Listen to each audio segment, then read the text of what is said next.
Good morning everyone. Now we will discuss our chapter number 7 that is related with animals. Yes, animals.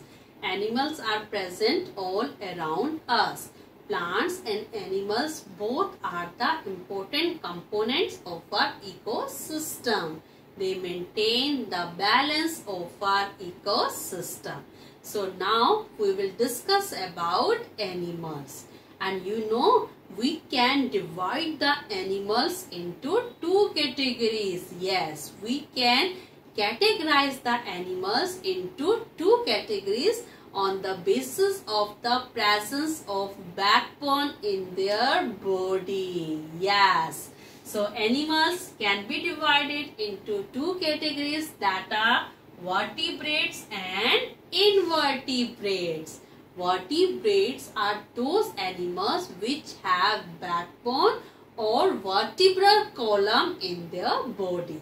Backbone is also known as vertebral column, and that's why these animals are known as vertebrates. So those animals which have backbone on their body, that are known as vertebrates.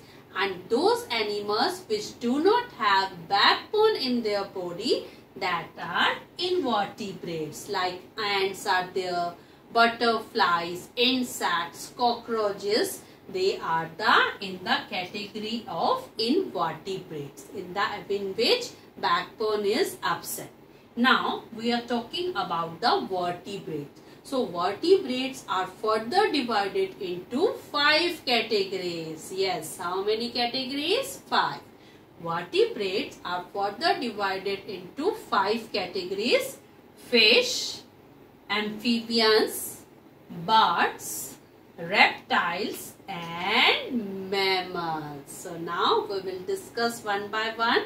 So first of all, fish. As you know, fish lives in water. Yes, fish lives in water. Water is must for their survival, and the fish have the special structure gills. Fish have a special structure gills. This gills helps them to breathe. Yes. With the help of the gills, fish take in oxygen and just give out carbon dioxide. Now fish has the fins and the tails, and these fins and tails helps them to swim in water, to change the direction in water, and the body of the fish is covered with scales which protect them from their enemies. So these special features of the fish help them to live in water. So fish, they are the vertebrates. So fish is an animal with backbone. Now the next one is amphibians. Amphibians are those animals which can live on both land as well as in water, just like your frog, duck. So they can live on land as well as in water, and they have some special features for this. For example, when they are on land, when they can respire through their lungs, and when they are in water, they can respire through their moist skin. So amphibians are those animals, are those vertebrates which can live on both places, on land as well as in water, like your frog.